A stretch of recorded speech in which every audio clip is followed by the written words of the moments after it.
Parliament में थे, नेताजी के साथ कई जगह आते जाते थे। आपको ये कुछ सबूत के साथ मालूम है कि नेताजी हिंदुस्तान के उस हिस्से में आए और कहाँ आए जो आज़ाद करा लिया था INA ने? नेताजी तो लगभग जहाँ जहाँ भी फौज हमारी होती थी वहाँ वो हमेशा आते जाते थे। तो जब वो इम्फाल घेरे में था तो नेताजी ने, हमें मालूम हुआ कि मैं उनके साथ मेमियो तक तो आया था। तो मेमियो के बाद हमें पता लगा कि नेताजी इम्फाल साइड में गए हैं। और फिर बाद में मुझे पता लगा जब वापस हमारी टीम गई कि वो तमू और पलेल तक गए थे और वहाँ वो 2 दिन ठहरे, एक तमू में 1 दिन और पलेल में 1 या 2 दिन वो ठहरे थे वहाँ पर। ये मैं पक्के यकीन के साथ कह सकता हूँ। शुरू से पूछिए कहाँ, शुरू से कहिए। हाँ, आपको फिर कैद कहाँ रहे ये सब दोबारा बताइए आप।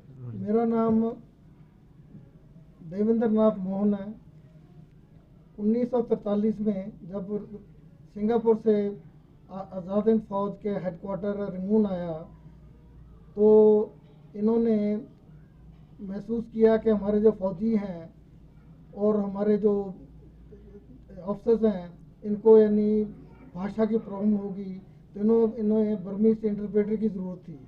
मैं बर्मीज जानता था और जब रिक्रूटिंग टीम टाउंजी आई जो कि हमारे घर से 19 मील दूर है, मैं नौशे का रहने वाला हूँ और टाउंजी जो है नौशे से 19 मील है, वहाँ आकर मैं घर से भागकर भर्ती हो गया और मुझे उन्होंने रंगून भेज दिया भर्ती उधर। हमें फिर 3 महीने की ट्रेनिंग कैंप में मिली। इसी दौरान में कैप्टन BS यादव जो बॉडीगार्ड बटालियन के एडजुटेंट थे, BS रावत जो बॉडीगार्ड बटालियन के कैप्टन थे, एडजुटेंट थे, वो आए थे हमें अपने सेलेक्ट करने के लिए। उन्होंने 4 जो थे, हम 4 जवानों को उन्होंने सेलेक्ट कर लिया। वजह ये थी कि बॉडीगार्ड बटालियन में जो एक्स आर्मी वाले थे, जो ब्रिटिश आर्मी के भारतीय सैनिक थे, उनको यानी नेताजी ने चाहा कि उनको हम इस्तेमाल करें लड़ाई में, और ये जो नए हैं इनको हम इधर लोकल ड्यूटीज वगैरह में लगा सकते हैं। और एक वजह ये भी थी कि हमें वो बॉडीगार्ड बटालियन में ले आए। दूसरी वजह ये थी कि बॉडीगार्ड बटालियन का एक ही रोल नहीं था कि नेताजी की बॉडीगार्ड के लिए ड्यूटी दें, वो बल्कि जितने भी हमारे मिनिस्टर वगैरह थे उनके यहाँ भी हमें जाना पड़ता था ड्यूटी देने के लिए। अच्छा, नेताजी के साथ आप कहाँ कहाँ गए एज ए बॉडीगार्ड बटालियन में रहते हुए? कहीं रंगून के बाहर गए आप? रंगून के बाहर मैं कई बार मेकटिला गया हूँ, कल्लो गया हूँ और मेमियो गया हूँ। ऐसा है कि मैं अपनी बटालियन में सबसे छोटा था। मैं जब भी ड्यूटी पर होता था तो जब नेताजी आते या जाते थे तो हमें गार्ड टर्न आउट करनी पड़ती थी। तो जब हम सलामी देते थे, जब नेताजी आते थे तो वो मुझे देखकर मुस्कुराते थे और कार को जब वो पोर्च में खड़ी करके वापस आते थे मेरे से हालचाल पूछते थे, क्या हालचाल है, तुम्हें होम सिकनेस तो नहीं है, ये सब चीज़ें पूछते थे। यही नहीं, कई बार उन्होंने हमारे मेस में आकर सब जवानों से पूछा। कोई बीमार हो जाए तो उनको पता लग जाता था कि कोई जवान बीमार है, उसके बारे में वो हमेशा पूछते रहते थे। उनका यानी इस तरीके से जवानों को वो भगवान के रूप, जवान उनको भगवान का रूप भी मानते थे। अच्छा, कहाँ कहाँ देखी आपने?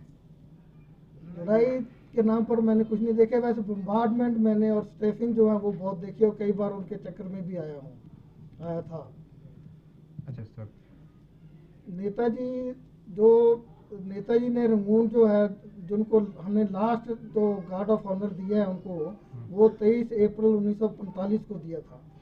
और बाद में नेताजी ने क्या किया था, जितनी भी यूनिटें थी रंगून में, वो हर एक यूनिट के पास या एक जगह उन्होंने इकट्ठे किया जहाँ हॉस्पिटल वगैरह थे, वहाँ इंडिविजुअली जाके लोगों को इकट्ठा करके उन्होंने उनको भाषण दिया। और वो रंगून एरिया 24 या 25 अप्रैल को उन्होंने छोड़ा। और इसलिए उन्होंने रंगून एरिया जो है 24 या 25 अप्रैल को छोड़ा है। और वो बाई एयर नहीं गए थे, वो अपने साथ झांसी रेजिमेंट की जो लड़कियां थी, उन्होंने सबसे पहले तो उनकी हिफाजत के लिए उनका ये था कि मैं जब ये आ गई हैं इनका मुझे देखभाल करना चाहिए। जो लोकल थी, जो लोकल भेज सकते थे उनको लोकल भेजा, जो मलया वगैरह की थी उनको साथ अपने लेकर उनके साथ गए थे। उसके बाद में तो मैंने पढ़ा ही है, जो आप लोगों ने भी पढ़ा होगा। अच्छा, उस टाइम जिस दिन एयर क्रैश हुआ, एयर क्रैश का हमें पता लगा था अक्टूबर में, जबकि एयर क्रैश 18 अगस्त को हो गया था। जेल में था मैं, उसे सेंट्रल जेल रंगून में। आपको जेल में कब से कब तक रखा गया? मुझे जी हमारी पूरी बटालियन जो है उसकी यानी 10-12 प्लाटून थी, जो अलग अलग जगह पर ड्यूटियाँ देती थी। मैं नेताजी के बंगले में था, तो हमें यानी 1 मई को जनरल लोकानाथन ने जब सरेंडर किया तो हमें वहाँ मार्च करके रंगून सेंट्रल जेल ले गए थे। कब तक है आप जेल में? मैं 1 मई 45 से लेकर 28 मार्च 1946 तक रहा हूँ। जब मुझे रिलीज़ किया गया तो मेरे ऊपर एक कंडीशन थी, विद रिस्ट्रिक्शन थी, कि मैं बगैर कमिश्नर ऑफ पुलिस की मर्जी के बगैर रंगून एरिया नहीं छोड़ सकता। उसकी वजह ये थी कि जेल में जब हम गए थे तो हमें ये वर्किंग के लिए जेट्टी ले जाते थे, जो पानी के जहाज़ को लोड अनलोड करने के लिए। तो वहाँ मैं उम्र के लिहाज से ज़्यादा शरारती था, नौजवान था और जोश था। तो हम लोग क्या करते थे, जो ड्रम ले जाते थे उनके ढक्कन खोल देते थे, जिससे उनका पेट्रोल का नुकसान होता था। दूसरा, जब जेरी कैन में जो पानी आता था जहाँ से उतारते थे, तो उनको खींच के, जहाँ थोड़ा दूर खड़ा होता था, उनको खींच के जालियों में डालकर खींच कर लाना पड़ता था उस पर जेट्टी पर। तो हम बीच ही में छोड़ देते, जिससे उनका काफ़ी नुकसान होता था। तो उसकी वजह से मुझे यानी काफ़ी सज़ा भी मिलती थी, फीड पनिशमेंट, जिसमें पिट्ठू में ईंटें उंटे डालकर दौड़ाते थे वो लोग आने के बाद। अच्छा मोहन साहब, ये बताइए कि नेताजी के साथ कभी आप आए और ये पता चला कि वो जो हिंदुस्तान का हिस्सा हमने आज़ाद करा लिया था उसमें वो कभी आए, और आए तो कहाँ आए? नेताजी ने जब 1944 में मार्च या अप्रैल के महीने में जब इसमें इम्फाल को घेरे में डाल रखा था, वो उनके साथ में भी आया था।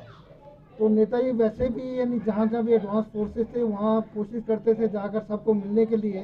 तो जब इम्फाल एरिया में हमें पता लगा कि ये अभी इम्फाल एरिया की तरफ जा रहे हैं, जब वो वापस आए तो हमें पता लगा कि वो तम्मू में और पलेल तक गए थे।